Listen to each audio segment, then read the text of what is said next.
ყოველდღიური ეკონომიკური და ბიზნეს დაიჯესტი, ნოვაციები, ფინანსები, კაპიტალი, ფასები, კვირის მთავარი ეკონომიკური თემა. სტუმართან ერთად. ეკონომიქსი, რადიო იმედიც პირდაპირ ეთერში. გადაცემის სპონსორია ლუდსახარში ზედაზენი. ქართული ლუდის კომპანია ზედაზენი და გერმანული ლუდსახარში ბიტბურგერი წარმოგიდგენთ. პრემიუმ ლუდს კიუნიკ პილსნერი. გუნიშ პილსნა. დავირგვინე წარმატებული დღე.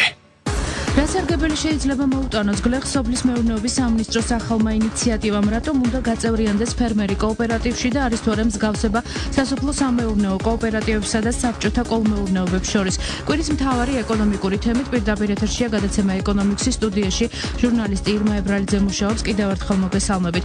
სოფლის მეურნეობის სამინისტროს ახალი სტრუქტურული ერთეული კოოპერატივების განვითარების სააგენტო რამდენიმე თვის წინ ამოქმედებული კანონის თანახმად ორშაბათს დაფუძნდა კოოპერატივში გაერთიანების სურვალ მეწარმეებს კი პირობებს სააგენტოს ხელმძღვანელობა პირადად რეგიონებში აცნობს. დღესშევეცდებით გავარკვიოთ, რას ნიშნავს სასოფლო-სამეურნეო კოოპერატივები. ითქვა, რომ სასოფლო-სამეურნეო კოოპერატივები იქნება მოგებაზე ორიენტირებული იურიდიული პირის საგადასახადო შეღავათებით, ასევე ქართულ ფერმერებს გრანტის მიღების შესაძლებლობა მიეცემათ.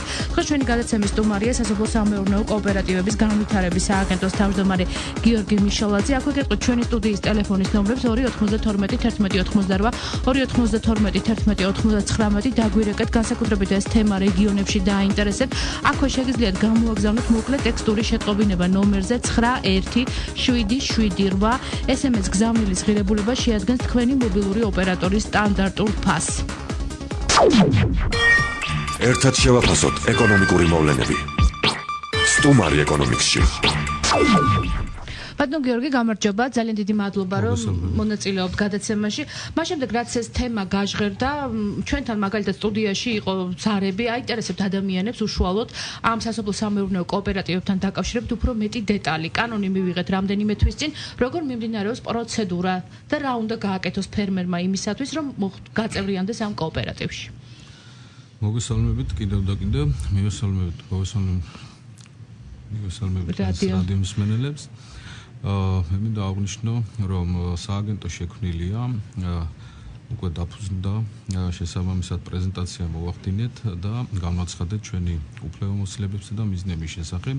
როგორც თქვენ უკვე აღნიშნეთ, დაწყებული გვაქვს რომ იტყვიან საინფორმაციო კამპანია, რეგიონებში ხვდებით ფერმერებს და უხსნით თუ რა სიკეთე შეიძლება მოუტანოს კოოპერატივმა, ანუ კოოპერატივში გაწევრიანება შესაბამის აგროსექტორში დასაქმებულ გლეხებს და ფერმერებს.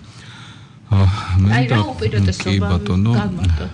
პირველ რიგში მინდა აღვნიშნო, რომ კოოპერატივში გაწევრიანებული გლეხებისათვის პირველი უპირატესობა ის არის, რომ ცალკე გათითოკაცებულების მიერ საქმიანობის საფუძველზე ხარჯი უფრო მეტი აქვთ და შემოსავალი უფრო ნაკლები. ვინაიდან მათ ყველა ვარიანტში უწევთ საცალო ფასებში შეძენა ამა თუ იმ პროდუქციის, ამა თუ იმ ნედლეულის და ასე შემდეგ, მან კიდევ თუნდაც მომსახურების შესახებ. ხოლო გაერთიანების შედეგად მაგალითად მათი ხარჯები გაცილებით მცირდება. რაში გამოიხატება ეს? პირობითად თუ 1 გექტრის დამუშავება ფერმერს, რომელსაც 1 გექტარი აქვს და მეტი არა, უხდება, უჯდება სადღაც 900-1000 ლარამდე.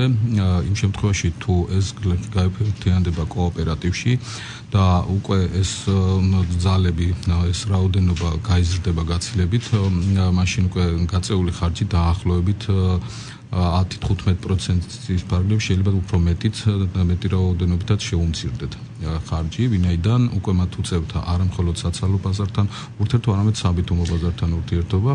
ეს არის პირველი სიკეთე, რომელიც დამოუკიდებად ავტომატურად მიიღებენ კოოპერატივში გაწევრიანებით, ხოლო ამის შემდგომ დაზოგვის გარდა კიდევ რა არის მთავარი მიზეზი? რაც მთავარია უკვე რა მიმართულებით მოხდება კოოპერატივებთან ურთიერთობა და რა სიკეთებს მოუტანს. პირველ რიგში სტატუსის მოპოვების შემდგომ ავტომატურად ის ექცება საგადასახადო შეღავათების არეალში. რა საგადასახადო შეღავათებია? ეს არის ქონების გადასახადიდან განთავისუფლება.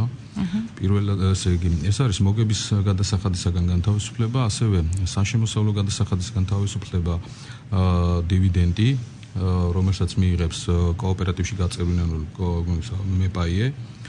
და ამასთან ერთად მოგების გადასახადისგან თავისუფლება გრანტის სახით მიღებული მოგება, ანუ კოოპერატივი, რომელიც სტატუსს მოიპოვებს, ის უკვე დღევანდელი კანონმდებლობის თანახმად გრანტის მიმღები ხდება. რას ნიშნავს გრანტის მიმღების გახდება ესე?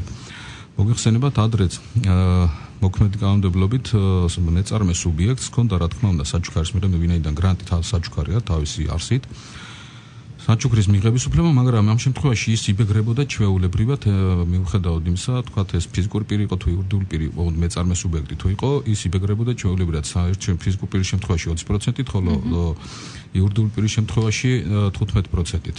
ხოლო დღევანდელი კანონმდებლობით, ანუ ცვლილებები შევიდა გრანტის შესახებ კანონით და საგადასახადო კოდექსში და შესაბამისად სტატუსის მქონე კოოპერატივს, რომელიც გრანტს მიიღებს, ანუ საჩუქარს მიიღებს, ის სრულად მოიხმარს იმ მიზნისათვის, რა მიზნითაც მიიღებს ამ გრანტს. და აღარ იბეგრება. თქვენ გაუწევთ თქვენ სააგენტო. რა თქმა უნდა, კი, ესე იგი სააგენტოს ერთ-ერთი ფუნქცია, გარდა იმისა, რომ სტატუსს მივანიჭებთ, მაგალითად, სტატუსის მინიჭების შემდგომ სტატუსის მქონე კოოპერატივების მიმართ მონიტორინგის გახორციელებაც ერთ-ერთი ჩვენი ფუნქცია, რაც იმას გულისხმობს, რომ მონიტორინგის ფარგლებში ჩვენ უნდა მოგვაწოდონ და ადგილზეც შევისწავლოთ მათი სასოფლო-სამეურნეო საქმიანობის შესახებ. აი სტატუსის მინიჭება იქნება თუ არა დაკავშირებული, როგორც ხდება ხოლმე რაიმე ბიუროკრატიულ დავშოთ ბარიერებთან, ეს იქნება მარტივი პროცედურა თუ ამისთვის რა უნდა გააკეთოს ფერმერმა, რომ სტატუსი მიიღოს? ეს არის ძალიან მარტივი პროცედურა, რადგან კანონში პირდაპირ არის მითითებული სასოფლო-სამეურნეო კოოპერატივის შესახებ კანონის მე-10 მუხლში არის მითითებული, თქვათ, რა მინიმალური მოთხოვნები უნდა დააკმაყოფილოს წესდები კოოპერატივის წესდება, რომ მას საფუძველი გაუჩნდეს და უფლება ჰქონდეს სტატუსის მოპოვებაზე განაცხადი წარმოადგინოს. თუ ეს მინიმალური მოთხოვნები მათ წესდებაში იქნება დაცული და როდესაც მოგმართავენ, უნდა ესე იგი წარმოადგინოს სააგენტოში აი ეს კანონის ფარგლებში შემუშავებული წესდება, უნდა წარმოადგინონ უფლებამოსილების დამადასტურებელი დოკუმენტი, ვინც იქნება გამცხადებელი წარმომადგენელი, ხოლო მასთან ერთად უნდა მოიტანოს იმ ქონების თაობაზე ამონაწერი საკუთრების დამადასტურებელი დოკუმენტი, რომელ ქონებასაც კოოპერატივი ფლობს და მეპაეები ფლობენ, რომელთაც კოოპერატივში მონაწილეობენ. ეს ყველაფერი თბილისში უნდა მოხდეს?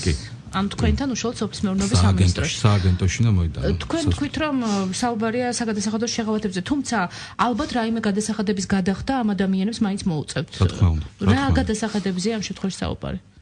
გადახდა თუ განთავისუფლება? გათავისუფლებაც და გადახდაც. გათავისუფლებაზე ვისაუბრეთ, რომ ქონების გადასახადი, მოგების გადასახადი. კი ბატონო, მე უფრო დავაკონკრეტებდი მაგალითად, რომ მოგების გადასახადისგან არის განთავისუფლებული სტატუსის მქონე კოოპერატივი, პირველადი წარმოების მიწოდების შედეგად მიღებული მოგებისგან.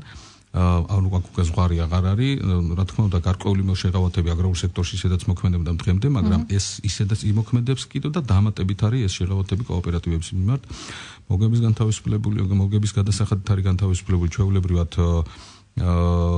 იმაზე რა ქვია, გრანტის შედეგად მიღებული მოგება, ასევე ქონების გადასახადისგან თავისუფლდება, როგორც სასოფლო-სამეურნეო მიწა, ოღონდ პაის სახით შეტანილი სასოფლო-სამეურნეო მიწა 5 გექტრის ფარგლებში, თუ მეპაიეს ეს საკუთრებაში ჰქონდა 2004 წლის 1 მარტამდე. 5 გექტრის ზემოთ უკვე ჩვეულებრივი რეჟიმით დაიბეგრება. ეცით რა მაინტერესებს, მას შემდეგ რაც ამ კოოპერატივების შესახებ ითქვა, რაღაც პარალელი გაივლო საბჭოთა კოლმეურნეობებს შორის. ანუ აქ როგორ ხდება ქონების დავშოთ შეტანა აუცილებელია თუ არ არის ეს და რა მსგავსებას ხედავთ თუ არა რაიმე მსგავსებას? არანაირი მსგავსება კოოპერატივისა კოლმეურნეობასთან არ არის და რატომ? ჯერ ერთ პატარა ისტორიული მოვიყვან, რომ ესე იგი სტატისტიკას მთელ ევროპაში და მსოფლიოში სადღაც 100 ქვეყანაზე მეტ ქვეყანაშია განვითარებული კოოპერატივები და მასში გაწევრიანებულია 800 მილიონზე მეტი მეპაიე, უფრო მეტისთვის იაპონიაში მაგალითად აგრარულ სექტორში დასაქმებულ გლეხთა 99.99% ეს შეიძლება ისეთი ჟღერს ეს ციფრი, მაგრამ მართლაც ასეა, ყველა კოოპერატივის წევრია. ეს თუნდაც ეს ერთი პატარა მაგალითის მიუთითებს იმას, რომ კოლმეურნეობასთან ამას არანაირი კავშირი არ აქვს, ვინაიდან მთელი განვითარებული ევროპა და ამერიკის ქვეყნებში ეს განვითარებულია ეს სასოფლო-სამეურნეო კოოპერატივები. ამასთან კიდევ ერთ-ერთი ძირითადი განსხვავება ის არის, რომ კოლმეუნობის დროს არავინ არ ეკითხებოდა გლეხს, მაგალითად შევიდოდა თუ არ შევიდოდა კოლმეუნობაში, მინდა როა შესულიყო. მაშინ ის მშიერი დარჩებოდა და ვერანაირად სიცოცხლის საშუალება არ ექნებოდა, არსებობის საშუალება. ჩვენ შემთხვევაში კოოპერატივში გაწევრიანება არის ნებაყოფლობითი და თანაც დემოკრატიულ პრინციპზე იმართება. ანუ ერთი წევრი ნიშნავს არის ერთი ხმის მფლობელი. მიუხედავად იმისა, მე პაიას თქვათ რა რაოდენობის პაი აქვს კოოპერატივში. ანუ მიუხედავად იმისა, თქვათ პაიას 100 გექტარი აქვს შეტანილი, ანუ ან შეტანილი ან 100 გექტრით არის წარმოდგენილი, თქვათ 100 პაით, ანუ ყველანაირ არ არის, ანუ ყველა გადაწყვეტილების მიღების შემთხვევაში ყველას ერთი ხმა აქვს მიუხედავად მისი მონაწილეობის უფლება, ესე იგი შეზღუდული პასუხისმგებლობის საზოგადოების მსგავსი. არ არის შეზღუდული პასუხისმგებლობის საზოგადოებაში, მაგალითად მე თუ მაქვს 51%, ხოლო დანარჩენებს ნაკლები გადაწყვეტილების მიღების შემთხვევაში მე მაქვს უპირატესი და გადაწყვეტილებას მე ვიღებ. იქ ყველა ერთი უფლება. იქ სულ ერთია ვის რამდენი რაოდენობის თითო ხმა და შესაბამისად ეს დემოკრატიულ პრინციპებზეა აგებული და ვერავინ ვერ მოახვევს თავს, მაგალითად თუ აქვს ვიღაცას 100 გექტარი და უფრო დიდი პაი და ვისაც არ აქვს თქვათ პაის ოდენობა დიდი მოცულობით, მას ვერ მოახვევენ თავის გადაწყვეტილებას. რამდენი არის მინიმუმი საჭირო იმისათვის, რომ ეს კოოპერატივი შეიქმნას?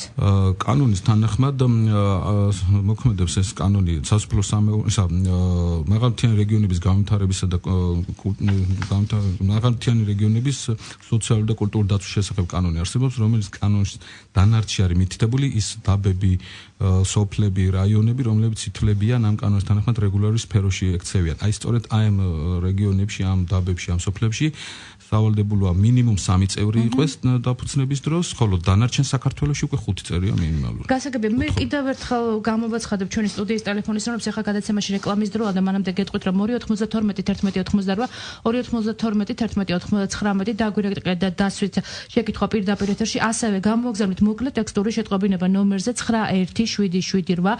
SMS გზავნილის ღირებულება შეადგენს თქვენი მობილური ოპერატორის სტანდარტულ ფასს SMS სერვისით რადიო იმედს უზრუნველყოფს კომპანია ესმოკო მისამართი www.sms.co.j ტელეფონი გახლავთ 219 დაგვალოდეთ. ასევე გადაცემის მეორე ნაწილში ჩვენ ჩაგვერთვება ფერმერთა ასოციაციის თავმჯდომარე ნინო ზამბახიძე და მისგან გავიგებთ რამდენად მნიშვნელოვანია აღნიშნული ინიციატივა სოფლის მეურნეობაში დასაქმებული პირებისთვის. კვირის მთავარი ეკონომიკური თემა სტუმართან ერთად.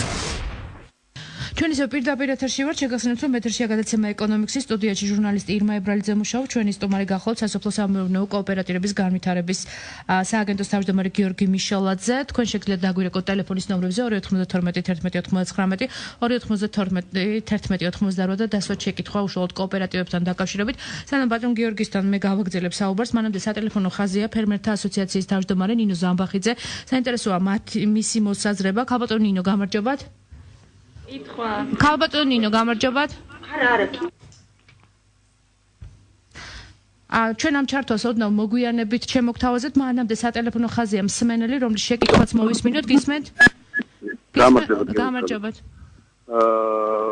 ყურადღებით ესმენდა ახლა ბოლოს სანამ რეკლამაზე გახვიდოდით კოოპერატივის რაღაც პირობებს და ესეთი საკითხი მაინტერესებს.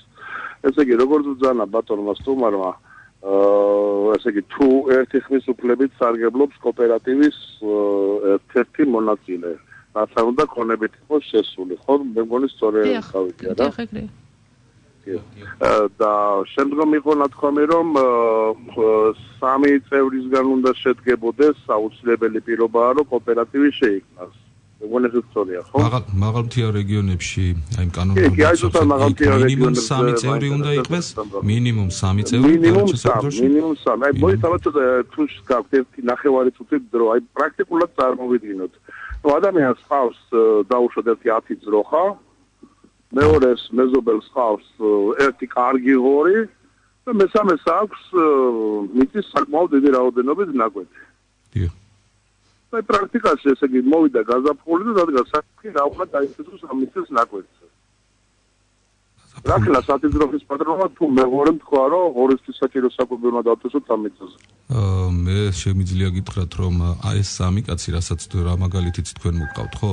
სასურველია რომ ეს 3 კაცი იყოს მე საქონლეობაში დასაქმებული, ანუ ისეთები გაერთიანეთ, ვინც ერთი სახეობა თუ რა თქმა უნდა ჩვენ გვაქვს ქვეყანაში ესეთი პირობები რომ ერთი რამე ქონდეს განვითარებული. არა, ერთი რამის განვითარებაზე არ არის. დღევანდელ მდგომარეობით გეუბნებით. გეუბნებით რომ განვითარდება და მე როგორ იქნება. არა, ზუსტად დღევანდელ მდგომარეობაში ესეთი რომ შეუძლია აფიზ რო ხალხდეს. ხო ესეთი სიტუაცია. ბატონო ჩემო გეტყვით, არავინ არ უკრძალავს მაგალითად გლეხს რომ თქვა რამოდენიმე კოოპერატივში გაწევრიანდეს, პირობითად მაგალითად ვისაც ძროხა ყავს ასე ვთქვათ, როგორც თქვენ ბრძანებთ ახლა მოსმენელმა რომ საკითხი დასვა, ვისაც ძროხები ყავთ, მაგალითად ისინი უნდა გაერთიანდნენ ერთ კოოპერატივში, ანუ ერთი მიზნისთვის უნდა გაერთიანდნენ, ერთი მიმართულებით, ერთი სახეობის საქმიანობას უნდა ახორციელებდნენ, ხოლო ვინც თუ მას პარალელურად ღორიც ყავს და ფრინველიც ყავს და რამე, მას კიდევ შეუძლია ეს არის მოთხოვნა თუ ეს არის უბრალოდ სასურველია, რომ ასეთი ბრენდირებული კოოპერატივები ჩამოყალიბდნენ, ვინაიდან შემდგომ სახელმწიფოს მიეცეს საშუალება უკვე საინფორმაციო ბანკი უნდა გაკეთდეს ჩვენთან და ეს მთელი მონაცემები უნდა იყოს ასახული და აი ამ საინფორმაციო ბანკის საფუძველზე რა სახის კოოპერატივების ინფორმაციაც წამოა ხო ბრენდირებული რომ იქნება ჩვენ უკვე მოგეცემა საშუალება შესაბამისი პროგრამები განმახორციელოთ რა თქმა უნდა რომ ძნელია იმ კოოპერატივთან ურთიერთობა რომელიც სხვადასხვა მიმართულებით საქმიანობს რომელ პროგრამაში უნდა მივაღებინოთ მას მონაწილეობა ეს ცოტა არ იქნება რთული იქნება თანაც სასურველია ერთხელ და სამუდამოდ ამ ქვეყანაში ვიცოდეთ მაგალითად რომ აი რომელი პირობითად ვამბობ ვისთან შეიძლება კარგი ღორის ხორცის იქნება თუ კარგი ამა თუ იმ პროდუქციის მიღება ეს იქნება უკვე ბრენდირებულ კოოპერატივებში უფრო კარგად ასახული და განხორციელებული. გასაგებია, სანამ გავაგზავნებთ საუბარს, მანამდე დაანონსებული ჩართვა ფერმერთა ასოციაციის თავმჯდომარე ნინო ზამბახიძე. ქალბატონ ნინო, გამარჯობათ. მოგესალმებით, მივესალმებით თქვენს მსმენელს. მადლობთ რომ მონაწილეობთ გადაცემაში. ქალბატონ ნინო, თქვენ საქმის კურსში ხართ, ანუ ასოციაციის ხელმძღვანელი ხართ და განსაკუთრებით კარგად იცით, ყველაზე მეტად რა აწუხებთ დაუშვათ ფერმერებს. ანუ ეს ინიციატივა, რომელიც გაჟღერდა და რომელზეც დაიწყო სოფლის მეურნეობის სამინისტრომ უკვე მუშაობა, არის თუ არა მისაღები ფერმერებისთვის და ხედავენ თუ არა რაიმე დამაბრკოლებელ ბარიერს, როგორ მიიღეს ეს სიახლე თუ შეგიძლიათ გითხრათ თქვენი შეფასებაც საინტერესოა ამ დროს. მინდა აღნიშნო, რომ ეს მართლა ხელისუფლების მხრიდან ძალიან კარგი წამოწყება არის, იმიტომ რომ მე პირადად როგორც ასოციაციის ხელმძღვანელს მიმოჩვენია, რომ ქვეყნის აგრარული მომავალი სწორედ ფერმერთა გაერთიანებაში არის. საუბარ, რა თქმა უნდა, არის ფერმერების, ოღონდ აქ მინდა აღნიშნო, რომ ეს არის ბიზნესზე ორიენტირებული ფერმერები, რომლებმაც კარგად იციან გაერთიანების ყადრი რა არის და რეალურად ერთობლივად წარმოებული, შეძენილი თუ შემდეგ რეალიზებული პროდუქტი, როგორ კარგ ეკონომიკურ მაჩვენებელს აღნიშნავს მათ მომავალ საქმიანობაში. რაც შეეხება წვრილ და მცირე ფერმერულ მეურნეობებს, მე ვფიქრობ, რომ ხელისუფლებამ სწორად დაიწყო ამ საინფორმაციო კამპანიის ჩატარება ჩვენს არასამთავრობო ორგანიზაციები მათ ძალიან დავეხმარებით, იმიტომ რომ აქ არის კარგად ასახსნელი ფერმერისთვის რა არის კოოპერაცია. მე რამოდენიმე შეხვედრები მქონდა რეგიონებში და იქ ხშირად აღნიშნავენ, რომ მათ ის კოლმეურნეობასთან უფრო უქმნის ასოციაციას და კარგად ვერიგებენ არც რა არის კოოპერაცია. ბატონო? არა, აი ეს კითხვა პარალელები გაივლო და ჩვენ ვისაუბრეთ ამაზე, რომ რა განსხვავება გისმენთ, დიახ. ანუ მე მაპატიეთ არ ყოფილვარ ჩართული და არ მესმოდა თქვენ რაზე გქონდა საუბარი. თუმცა კი აი ეს პრობლემები დგას და ზოგადად მიმაჩნია, რომ ეს ძალიან მარტივად შეიძლება გადაიწეს, თუმცა კი ამას რო ჭირდება, რა თქმა უნდა და ფერმერების სადონატო განათლება. რაც შეეხება დაბრკოლებებს, კიდე იქიდან არის გამოწვეული, რომ მათ არ აქვს სათანადო ინფორმაცია ჯერ, თუმცა კი ეხლა შევიდა კანონის ძალაში და ეხლა ვიწყებთ ამაზე აქტიურ მუშაობას. გასაგებია, ანუ მისაღებია ეს ინიციატივა უბრალოდ ჯერჯერობით საქმე გვაქვს მხოლოდ ინფორმაციის ნაკლებობასთან. მისაღებია ბიზნესზე ორიენტირებული ფერმერები, ვინც არიან, მინდა გითხრათ, რომ მათ მზაობაც აქვს გამოთქმული და სხვადასხვა რეგიონებში არსებობს ესეთი ჩანასახები, ადრე არ იყო ეს აგროკოოპერატივის სტატუსის მქონე, იყო საინიციატივო ჯგუფები, იყო ასოციაციები, რომლებსაც ვთქვათ ესეთი სარგებელი არ ქონდათ, როგორც ეხლა ახალი ხელისუფლების ფარგლებში მათ ექნებათ. მაგრამ ბიზნესზე ორიენტირებული ფერმერები ამისთვის მზავ ყოფნას გამოთქვავენ და მზად არიან რომ დაიწყონ. მაგრამ აიქნებიან ისეთები, რომლებიც მარტო ბიზნესი კი არა და აი დავუშვათ შემოსავალი ქონდეთ ელემენტარულს ვიძახი. ანუ იმისთვის კი არ იმუშაონ და შექმნენ ეს კოოპერატივები, რომ გაყიდონ რაღაცა, უბრალოდ სახლისთვის რო ქონდეთ შემოსავალი. აი ესეთი შემთხვევებიც თუ იქნება. მაინც იმას უბრუნდებით, რომ თუ სახლისთვის შემოსავალი უნდა ქონდეს და კოოპერაცია იქნება, ეს უკვე იმას ნიშნავს, რომ ის ფიქრობს, რომ შემოსავალი უნდა მოემატოს. ანუ უკვე ბიზნესზე ორიენტირებული გამოდის, ანუ მოგებაზე ორიენტირებული, მაშინ უფრო ეს. ხო, ანუ ბიზნესზე ორიენტირებული, მე ვგულისხმობ ამ შემთხვევაში მცირე ბიზნესთან დაკავშირებით და არა ისეთ მასშტაბებზე, რასაც აი მსხვილი არა, მე ბიზნესი. მცირეს გულისხმობ, იმიტომ რომ მასშტაბური თუ არის, იმას კოოპერაცია არ ჭირდება, ის ისედაც აკეთებს ფერმერი ბიზნესმენი მაგას. დიდი მადლობა ფერმერთა ასოციაციის თავმჯდომარე ნინო ზამბახიძე საუბრობდა პირდაპირ ეთერში და ესე მე შეტყობინება მინდა ამოვიკითხო აქ ჩვენს მენელს აინტერესებს რეგიონებში გასვლის გრაფიკი როგორი ანუ ჩვენ ვიცით რომ თქვენ უკვე კახეთში იმყოფებოდით და რა პერიოდს მოიცავთ ანუ სად გაქვთ შემდეგი გასვლა და რა ფორმატი შეხვედრა ეს არის კითხვა-პასუხი და უბრალოდ პრეზენტაცია კი ბატონო მოგახსენებთ გუშინ წინ ვიყავით თელავში კახეთის რეგიონის საინფორმაციო საკონსულტაციო სამსახურების თანამშრომლებთან და კახეთის რეგიონის გამგებლებთან შეხვედრა ჰქონდა, სადაც მოვახდინეთ პრეზენტაცია ჩვენი სააგენტოსი და შესაბამისად ავხსენით თქვათ თუ რას წარმოადგენს კოოპერაცია, რასთან გვაქვს საქმე განვითარებისთვის, რატომ არის ეს მიმართულება არჩეული და ასე შემდგომ და შესაბამისად თავისთავად რა თქმა უნდა კითხვა-პასუხის რეჟიმში იყო. რა ტიპის კითხვები, ინფორმაციული კითხვებია თუ უფრო პრობლემაზე ორიენტირებული კითხვები დაისვა? ჯერ უფრო სიმართლე გითხოთ, უფრო ინფორმაციული კითხვები აინტერესებთ, რასთან გვაქვს საქმე და რამდენად შესაძლებელია გარკვეული პროგრამები, რამდენად შესაძლებელია გარკვეული პრობლემების გადაწყვეტა ამ გზით, რაც მათ აქვთ. აი დაახლოებით ესეთ კითხვებია და რა შეიძლება, რა შედეგი მოყვება, ასევე რა პროგრამები ყველა სამწუხაროდ პირველ რიგში სახელმწიფო მხარდაჭერის პროგრამები აინტერესებთ. რაც შეეხება გრაფიკს, კი ბატონო, დღეს ახლა მაგალითად 3 საათზე მარნეულის რაიონში გვაქვს შეხვედრა, იქ იქნება მთელი ქვემო ქართლის სოფლის მეურნეობის სამინისტროს საინფორმაციო საკონსულტაციო სამსახურების თანამშრომლებთან და გამგებლებთან შეხვედრა. ხვალე გვაქვს ახალციხეში უკვე სამცხე-ჯავახეთის ანალოგიურ ანუ დეკემბრამდე მოიცავთ ჩვენ 2 კვირის განმავლობაში მოვიცავთ მთელ საქართველოს, ორშაბათიდან უკვე გადავდივართ დასავლეთ საქართველოში, ვიწყებთ ამბროლაური, შემდგომ იქნება ზესტაფონი, მერე იქნება ზუგდიდი, ოზურგეთი და ბოლოს ბათუმით დავასრულებთ ამ ჩვენს საინფორმაციო კამპანიას. პირველი ეტაპის საინფორმაციო კამპანიას. სმენელია ხაზზე მოვისმინოთ შეკითხვა, გისმენთ თქვენ პირდაპირ ეთერში ხართ? გამარჯობა, რადიო ბატონო გიორგი თანამაკ შეკითხვა შეიძლება გისმენთ ბატონო გიორგი თუდად ისმის თქვენი ხმა რადიო მიმღებ შაუწიეთ თუ შეიძლება 15 კაცით დავარეგისტრეთ ალო ისმის რადიო მიმღებს თუ არ ჩაუწევთ არ ვერაფერს ვერ გავიგებ ჩაუწიეთ რადიოს და ისე ისაუბრეთ ტელეფონში ოკარი ეს 15 კაცით დავარეგისტრირეთ კოოპერატივი 15 ოჯახი ეს ყველას არ აქვს მიწა ალო გისმენთ ეთერში ხართ ხო ყველას მიწა არ აქვს გაფორმებული ეს იყო ადრე მებაღეობა მებაღეობის წევრები იყვნენ 7 კაცმა გავიფორმეთ ეს მიწა 7 დარჩა გაუფორმებელი არც ამ მებაღის წინაკი დაკარგულიათ რეგისტრირებული არა 7 კაცი ვართ რეგისტრირებული ახლა მეორე საკითხი მომიჯნავე მხარე არის მომიჯნავე მხარეზე არის 15 გექტარი თავისუფალი ახლა პარლამენტმა პირველი მოსმენით მიიღო ეს რომ შეიძლება იჯარით გაცემა მაგრამ სტატუსის მისაღებად რომ ჩამოვალ დეკემბერში თბილისში თუ შეიძლება რომ რამე საბუთი კოოპერატივი შეღავათებიან და რამე საბუთი მოგიტანოთ ან ვინ უნდა მომწეს თუ დაველოდო იჯარით გაცემა როდის დაიწყება და რა კანონს მიიღებთ. აი ეს ორი საკითხი მინდა თქვენთან გავარკვიო. და ისე ყველაფერში გარკვეული ვარ.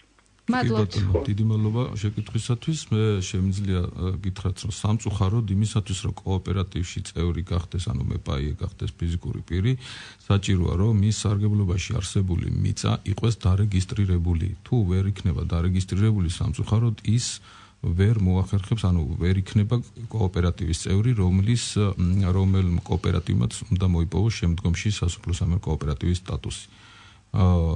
ეს პირველ კითხვასთან დაკავშირებით. რაც შეეხება ვთქვათ იჯარასთან დაკავშირებით, ეს საერთო ჯამში კი არის, რა თქმა უნდა, სოფლის მეურნეობის მიმართულებით განსახორციელებული ქონდა, მაგრამ ჩვენი სააგენტო იჯარასთან მიმართებაში ვერ ჩავერევით, ეს უფრო სახელმწიფოს მიერ გადასაწყვეტია, შესაბამისი ორგანოების მიერ, მაგრამ რა თქმა უნდა, გარკვეულ მხარდაჭერის ჩვენი შესაძლებლობების ფარგლებში შეიძლება მათაც აღმოუჩნდეთ, მაგრამ როგორც ასეთი მიწების იჯარის თემა სააგენტოს უფლებამოსილებებში არ შედის. რაც შეეხება ლიზინგს, იყო საუბარი, რომ ლიზინგის ჩვენ მაგალითად უკვე მომზადებულია სოფლის მეურნეობის სამინისტროში ერთ-ერთი პროგრამა კოოპერატივების მხარდაჭერისათვის. ეს პროგრამა არის მოტობლოკებისა და ხელისათესების პროგრამა, პირობითად ესეც სახელწოდებით არის, რაც გამოწვეულია იმით, რომ მოგეხსენებათ საგაზაფხულო სამუშაოები რა მასშტაბით ჩატარდა წელს სოფლის მეურნეობის სამინისტროს მიერ და იმ საქმიანობის დროს აღმოჩნდა, რომ არსებობს ისეთი მიწები, სადაც მძიმე ტექნიკით ძალიან რთული იყო დამუშავება და ვერ ამუშავებდა გლეხობა ამ მიწებს და ამიტომ გადაწყდა, რომ სახელმწიფომ შეისყიდა მოტობლოკები და ხელისათესები, ეს არის მცირე გაბარიტიანი ტექნიკა, რომელიც რთულ რელიეფის მქონე მიწებს დაამუშავებს და ეს გადაეცემათ იმ კოოპერატივებს, ანუ ორი მიმართულებით იქნება აღნიშნული მქონების გადაცემა. პირობითად ვთქვათ, ვისაც ექნება საშუალება პირდაპირ გადაიხადოს გარკვეული თანხა, ანუ შეღავათიანი მიწოდების პროგრამა იქნება და ასევე ლიზინგის პროგრამა იქნება. პირობითად ვიტყვი ასე ვთქვათ 50% თუ უნდა გადაიხადოს თვითღირებულების ამ საკონების კოოპერატივმა, თუ აქვს საშუალება რომ გადაიხადოს 50% პირდაპირ გადაიხდის და საკუთრებაში გადაეცემა, ხოლო მეორე 50% უკვე გრანტის სახით იქნება კოოპერატივისთვის, ხოლო თუ მას არ აქვს საშუალება რომ პირდაპირ გადაიხადოს ეს 50%, შეიძლება სალიზინგო კომპანიამ შეიძინოს აღნიშნული ქონება და ლიზინგის სახით გადაეცეს უკვე კოოპერატივს, რომელიც თავიდანვე თქვათ დაახლოებით ესე ივარაუდება რომ 20-დან 25% იქნება ღირებულების გადასახდელი, ხოლო დარჩენილი იმ 50%-ის ფარგლებში დარჩენილი თანხა გაიწერება ლიზინგის ფორმით, განსაზღვრული რამოდენიმე წელზე, ხოლო იმ დარჩენილი 50% ასევე გრანტის სახით მიეწეს. ეს არის პირობითი ციფრები, საბოლოოდ რომ დამტკიცდება, უკვე ზუსტად განისაზღვრება. დავადონ გიორგი, ჩვენი გადაცემა დასასრულდება და მე მინდა რაღაც გარკვეული რეზიუმე გავაკეთოთ ამ ყველაფერთან დაკავშირებით.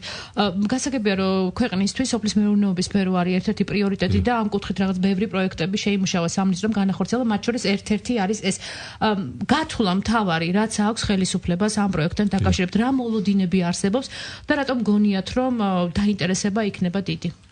თუნდაც იმიტომ, რომ დაინტერესება რომ არის დიდი, ჩანს იქედან, რომ როგორც კი დავიწყეთ სასოფლო სამეურნეო კოოპერატივის შესახებ კანონზე მუშაობა, იმ ეტაპიდანვე კი გასული წლის დეკემბრიდან უკვე იმდენად იყო ჩართულობა ჩვენი მოსახლეობის და ფერმერების და თუნდაც ამ კანონის შემუშავებასთან დაკავშირებით, რომ ამ თითქმის ერთი წლის განმავლობაში ინტენსიურად ზარები იყო, იმიტომ რომ ამ პროცესში მე თვითონ ვიყავი ჩართული და ერთ-ერთი როიტყვიან ამ პროექტის შემუშავების ჯგუფში ვიყავი და კარგად ვიცი რამდენად აინტერესებდა. რატომ დაჭირდა ამდენი დრო ამ საკანონმდებლობის შემუშავებაში? ეს პროცესი იმდენად, იმიტომ რომ ეს იყო საკანონმდებლო ინიციატივა პარლამენტის აგრარულ საკითხთა კომიტეტის, შესაბამისად მე მთავრობასთან ერთად ვსაქმიანობთ ამ ორი შტო როიტყვიან სახელმწიფო ორგანოებში მიმდინარეობდა ეს მუშაობა, მე ექსპერტების ჩართულობა იყო ამაში კიდევ თვითონ ფერმერებიც ჩართულები იყვნენ და ეს პროცესი მაინც გაიწვია. მე მგონი რომ ერთი წელი ძალიან ცოტა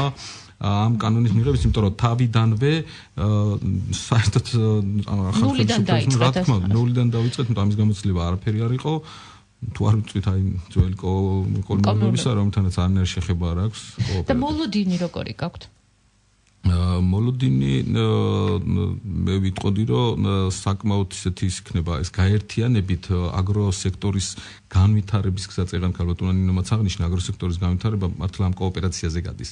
სხვა სამწუხაროდ აქამდე თქვენ მაგალითად გვაქვს ის მაგალითები, რომ სამწუხაროდ ეს სფერო უყურადღებოთაც იყო და ისეთ განვითარებას ვერ პოვებდა, როგორც თქვათ საჭიროა თუნდაც ევროპის.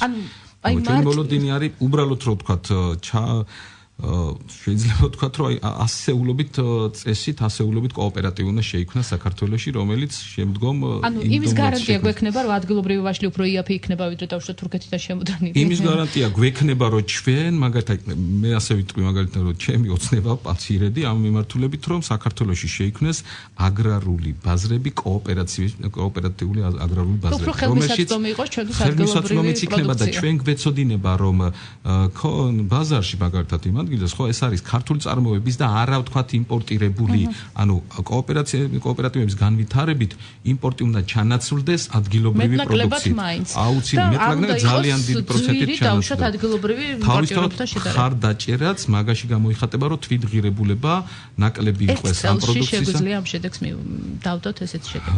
გარკვეული შედეგი იქნება, რა თქმა უნდა, შეიძლება ირმის ნახტომით არ იყოს, მაგრამ ერთ წელში უკვე ჩვენ შემოდგომით შედეგი უნდა გქონდეს. კარგი, ჩვენ ამ თემას ალბათ ამ სტუდიაში კიდევ არაერთხელ დავუბრუნდებით. ძალიან დიდი მადლობა საინტერესო საუბრისთვის.